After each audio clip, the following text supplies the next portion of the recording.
Lea, we're so grateful that you're here.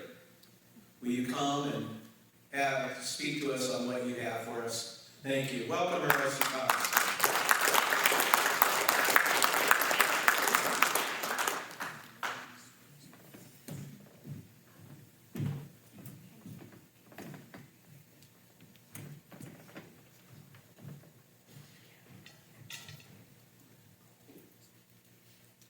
Well, thank you so much. It's a pleasure to be with you this evening and to hear from all of you so many wonderful stories of your ministries and how you reach people for Christ every day. So, as mentioned, I've been a religious liberty attorney now for about 5 years, and tonight I'll share some of our stories with you. Through our clients' journeys, I hope to give you an idea of what religious liberty in America currently looks like, and what this means for you and your ministries. But first, I'll briefly tell you how I came to First Liberty. It's funny. I said when I was a teenager, I never wanted to be a lawyer. And, I didn't want a job that involved arguing every day for a living. Although my brother would tell you that that's really a job for which I'm very well suited. As you can see, you should never tell God what you're not going to do, and my plan worked out great. So, as I'm sure many of you have experienced yourselves, the Lord often calls us to tasks that we least expected to do. But then we find in the end that He's given us the skills that we need to do it. For me, this means that God gave me a passion to advocate for justice. And then He put me in a place like First Liberty where I could put that passion to good use in protecting the freedom to share His good news. So I'll start by giving you an overview of First Liberty's work. Broadly, what we do is that we are a national nonprofit law firm exclusively dedicated to protecting and preserving religious liberty for all Americans. We focus on 5 key areas: schools, religious institutions, and that includes churches as well as religious nonprofit organizations. We focus on the military, the public arena, that is the freedom to share your faith publicly, and then the marketplace. So our work is designed to protect all Americans' ability to live out their faith freely in every aspect of their lives. And we provide this service by the grace of God, pro bono to all of our clients. They never get a bill. Now, as a bit of background, I'm sure all of you have heard the phrase separation of church and state. It's nowhere in the Constitution. The First Amendment is actually designed to protect your freedom of religion from government interference. It isn't designed to make people of faith or faith-based organizations second-class citizens. So at First Liberty, we advocate cases all across the country in every court imaginable. In the past couple of years, though, we've had the opportunity to take a few key cases to the Supreme Court. I'll briefly summarize them here because they can give you a good idea of where some of the broader religious liberty conflicts are happening. And after that, I'll give you some of my own stories, some of the wonderful clients I've had the honor of representing. So the first case I'll mention is a case out of Maine, our Maine school choice case. It's a case that First Liberty brought with the Institute for Justice to challenge a funding exclusion that keeps religious schools in Maine from competing on equal footing with secular schools.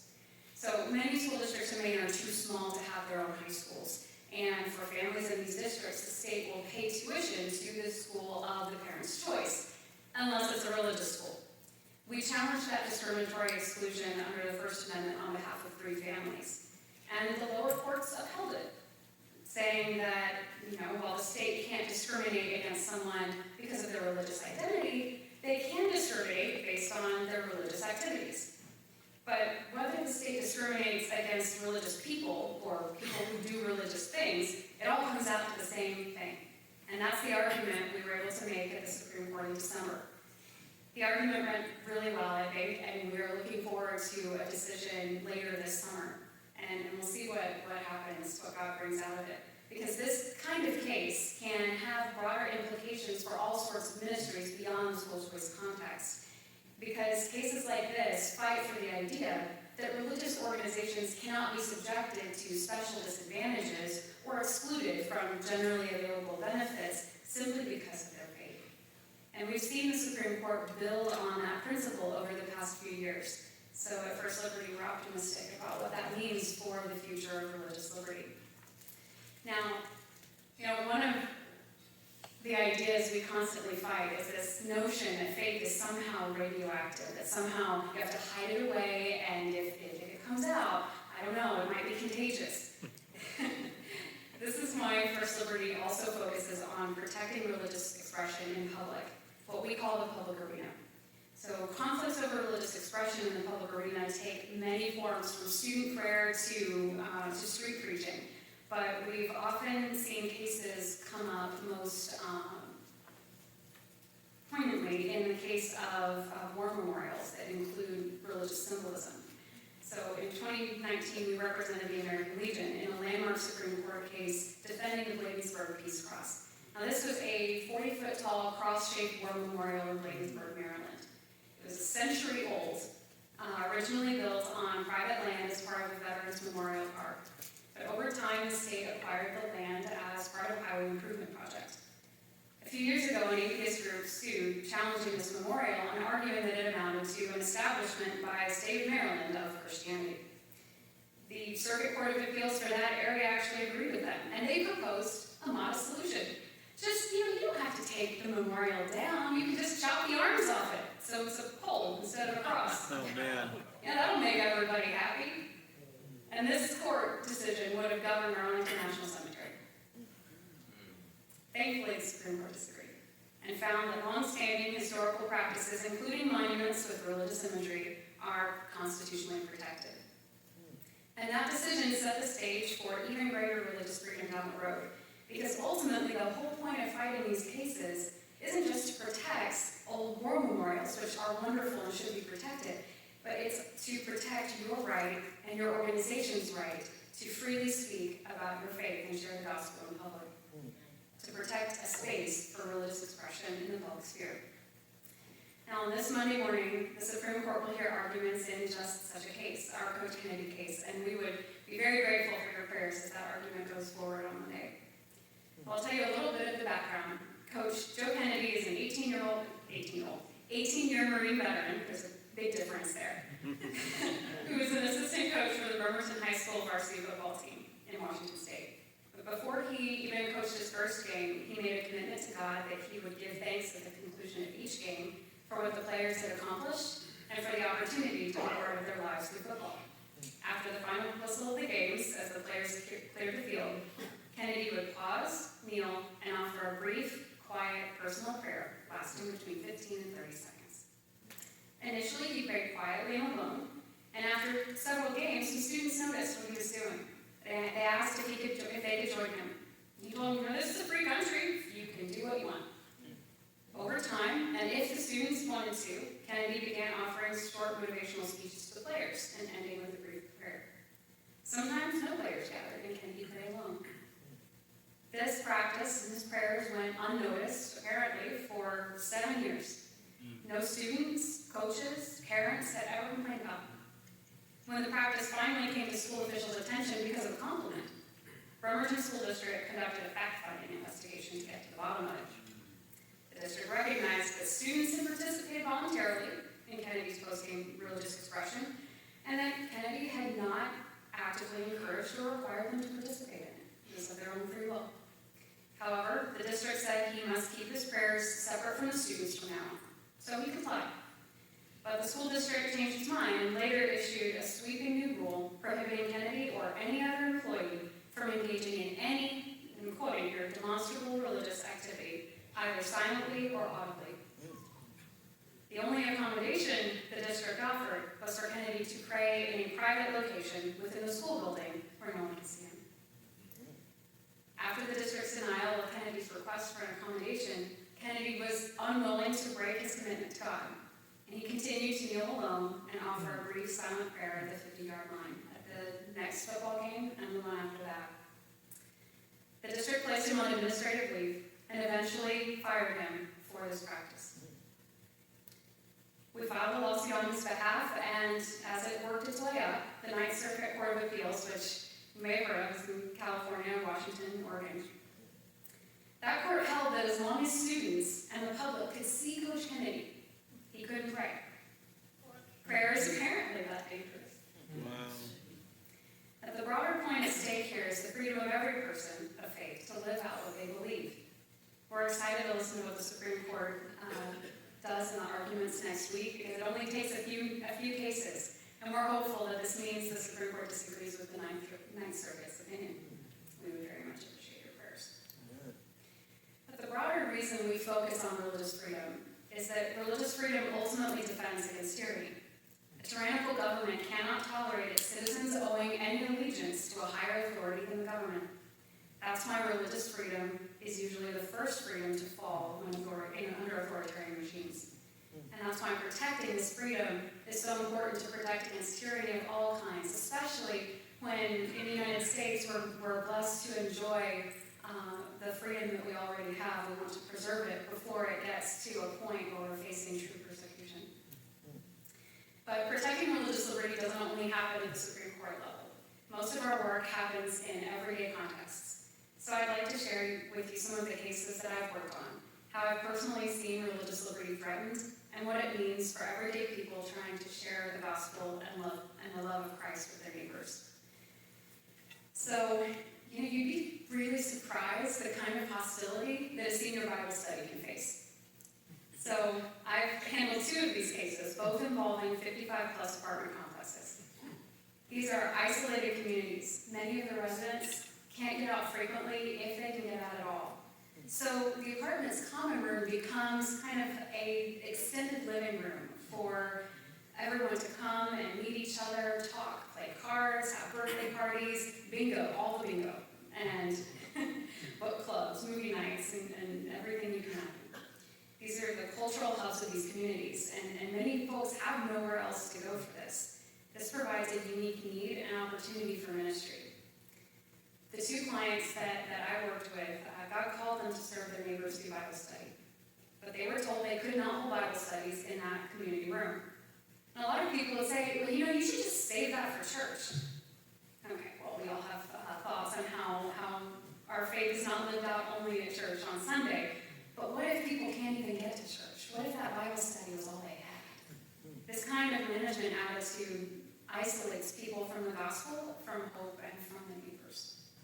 So I'll start with Donna Dunbar in Port Charlotte, Florida. Her life has been a life of ministry, over 20 years of service in homeless ministry. Donna started a Bible study for her friends and neighbors, meeting in the social room that people could use for cards and birthday parties and everything else. But what made Bible study any different than these activities? Apparently the management thought so because the condo board passed a rule that prohibited religious activities in the social room. You could do anything else, but you couldn't pray. You could do anything else, but you couldn't have Bible study.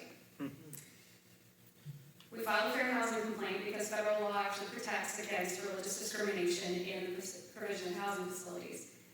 And as that complaint process with Housing and Urban Development moved forward, Donna still had to face her neighbors at the monthly condo board meetings, and she was understandably apprehensive that they might get angry at her. So I went with her.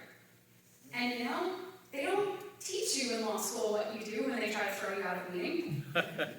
You just assume that the lawyer gets to stay, but they tried to throw me out, and I think I've been on the job maybe 4 months, so the job hadn't told me what you do when they try to throw you out either. I just kind of sat there for a while. And it got a little tense. But one of Donna's friends had an inspiration. The condo community had been sued the previous year for not allowing service animals.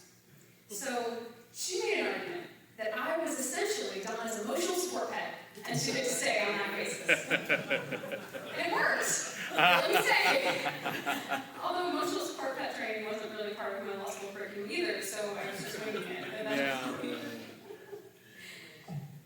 And, it seems silly to us. It seems silly to me. I wonder why anyone would try to shut down Bible study. Just, why do you care? Let them have it.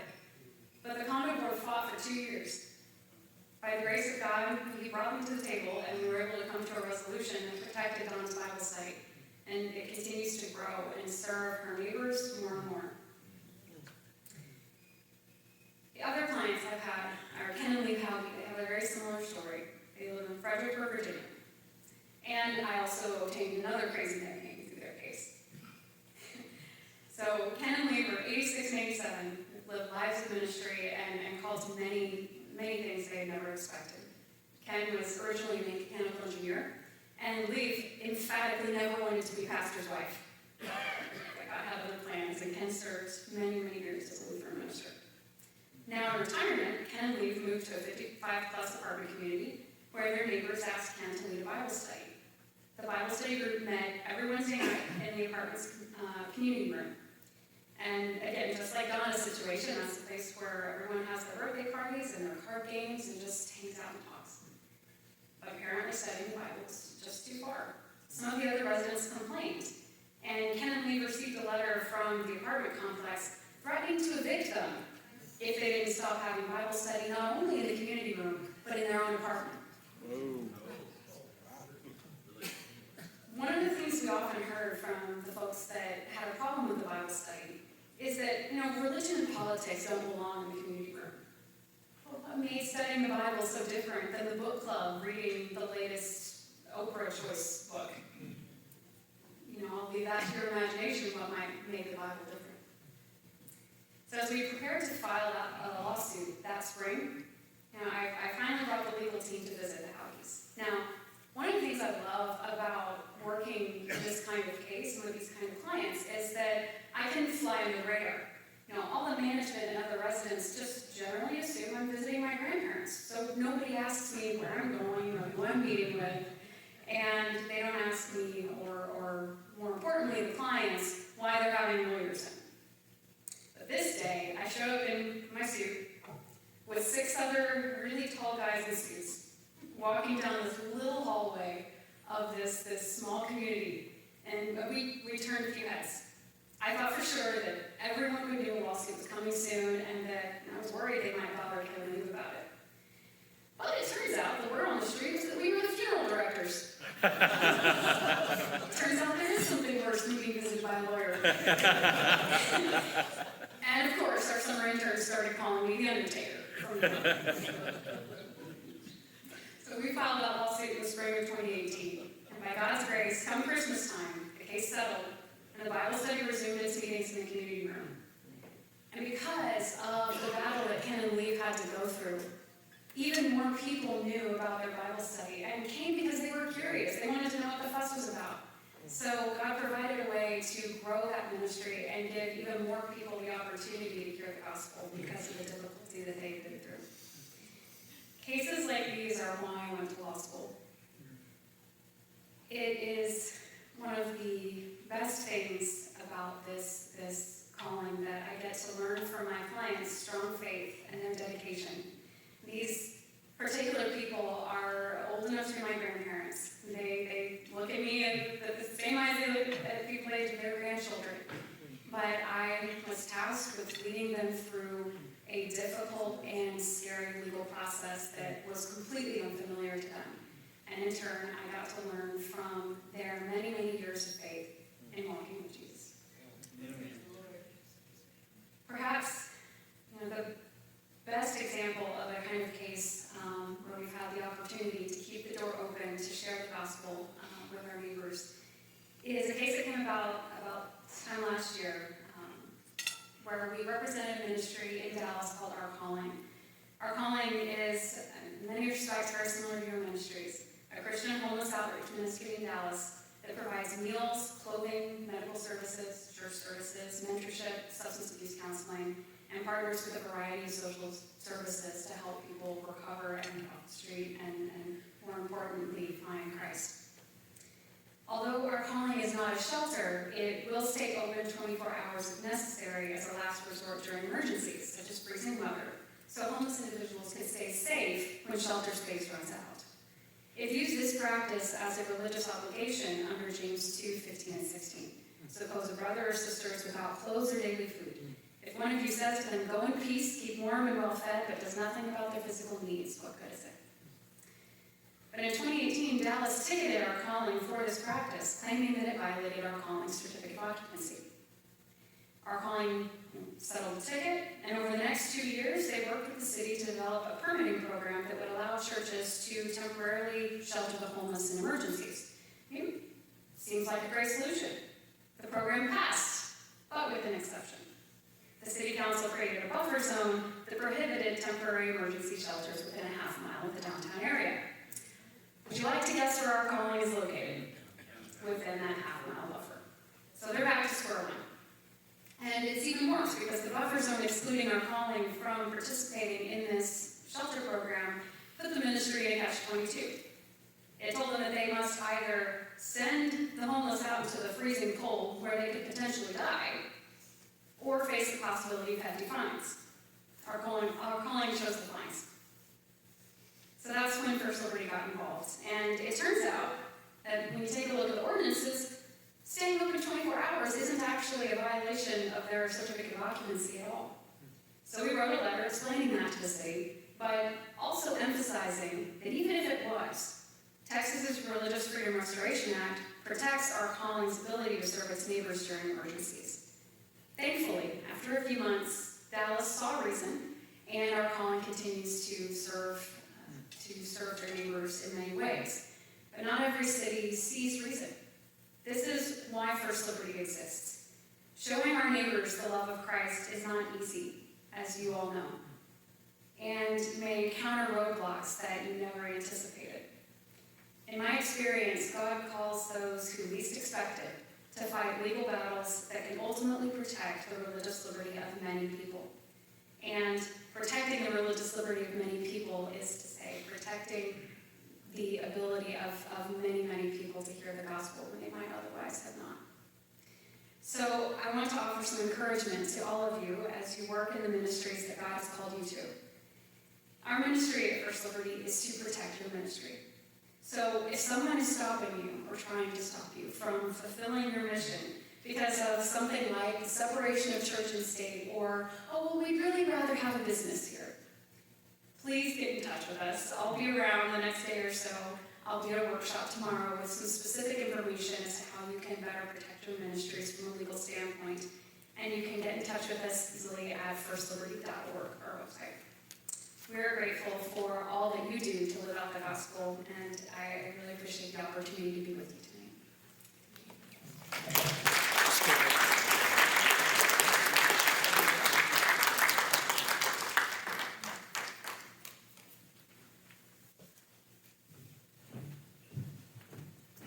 Thank you, Lee. Would you mind taking any questions? Oh, I'd be happy to. Okay, we're early, and so if we have some questions, you can relate to anything related to, and well, all that she said. So, anyone with a question? Do you have an update on what's happening with the Denver case? The Denver case, Seattle? no. Or is it Seattle? Oh, Seattle Union Gospel Motion? Supreme Court denied review of that case, so my understanding is it's going back down to the lower court to work out the fact-finding process. I don't think that case is over. For those who may not be familiar with it, the Seattle Union Gospel Mission case is a case dealing with the freedom of religious ministries to hire based on their religious beliefs. And there are a lot of factual questions that courts ask about the nature of the employees or their ministers, whether they're not. And the Supreme Court did unfortunately deny review in that case, but it's not over yet. Okay. Anyone else? Have you had to deal with any Christian schools when it comes to critical race theory or sexual orientation issues? So we haven't dealt with critical race issues ourselves at this point. We do routinely advise religious nonprofits, including Christian schools, about how they can protect their religious beliefs to believe about the nature of marriage and to teach according to those religious beliefs. So yes, we do.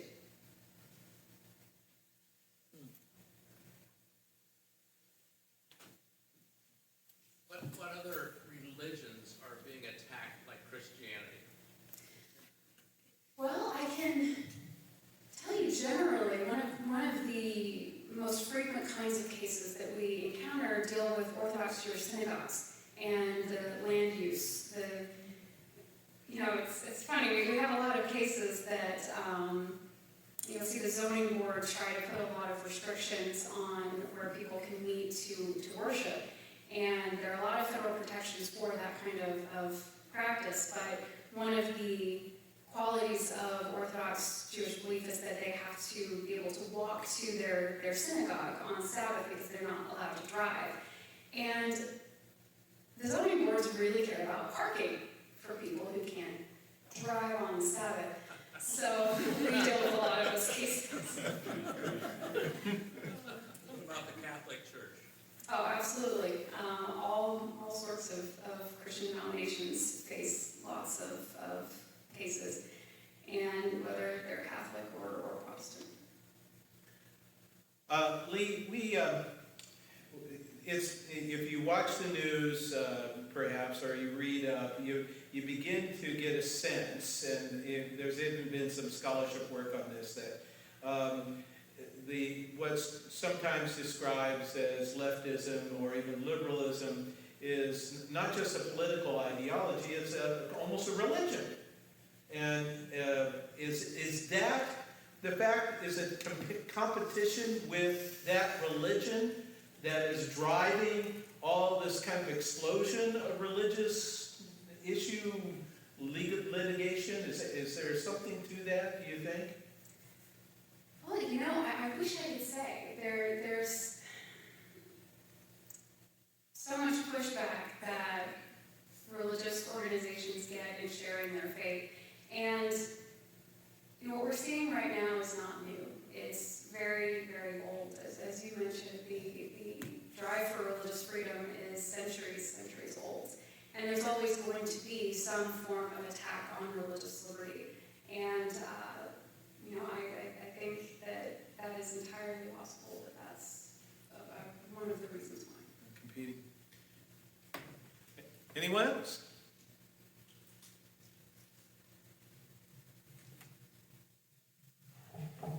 Okay. Free legal advice. Truly pro bono. Yes. So do you operate all of the United States or just a section? All over the United States. Oh, good. Very good. Okay. Yes, sir. So, I don't know if you have any update on the Equality Act and how that's trying to expand the definition of 1964 Civil Rights Bill. Last I heard it was passed in the House, but I haven't heard any updates since then. We haven't either. I don't believe that it's moving forward at this point. And it would undermine some religious liberty protections at the federal level that are very important. So. One of the soft ways, it's not it's not that they're so much attacking, but in one sense they might be trying to undermine some of the financial support that we all receive. The ESG movement, environmental, social, governmental, that is basically causing some of the larger corporations and even smaller corporations to ask for detailed information on who are you hiring and who are you not hiring and what's all of this and et cetera. I know it's a free country, they can ask or not give, but is there any kind of, are people stepping over boundaries even with that? Is there any kind of litigation that should be coming forth from that? Because it certainly is attacking religious freedom. That's one of the developing issues we're seeing a lot of conflict in, and it's only still developing at this point, and we are monitoring where that goes. It's kind of new territory. I know where we see a lot of the conflict right now is with, I'm sure you've heard of it, the Section 230 immunity that the government provides to social media companies and other publishers for censoring speech that they disagree with. And we see that impact a lot of religious ministries because of their religious beliefs that may not agree with the beliefs of the particular platform that they're dealing with. So we've seen a lot of those issues, and I know it's kind of a roundabout way of saying it depends, and I don't know, and I wish I had more concrete information than that. But if you are facing an issue, and a specific issue with that, please reach out to us. We'd love to take a look. Well, thank you, Lea. My pleasure. Lea, I couldn't come to. And she does have a seminar tomorrow, and make sure that you're in on that seminar if you have any question at all on these issues. So thank you for being here and being a part of this.